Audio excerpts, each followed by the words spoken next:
وهب لنا من لدنك رحمة إنك أنت الوهاب لا تقنطوا من رحمة الله إن الله سميع بصير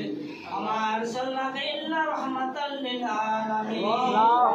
إن الله وملائكته يصلون على النبي يا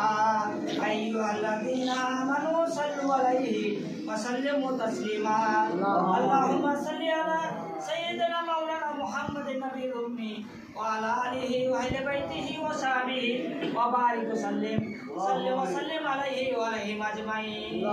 يا الله তুমি গফুরুর রহিম আমরা বান্দা সারাফা সকলে গুনাহগার মাওলা করিম ইয়া আল্লাহ তোমার মকবুল ওলি ইয়া আল্লাহ হযরত জাহিদুল হক রাহমাতুল্লাহ আলাইহির দরবারে ইয়া আল্লাহ উপস্থিত হয়ে মাওলা করিম হাজিরি দিয়ে মাওলা করিম তোমার হাবিবের শানে সালাতু সালাম পেশ করা হয়েছে দুরূদ ও সালাম পেশ করা হয়েছে দুরূদ ও তাআত পেশ করা হয়েছে ইয়া আল্লাহ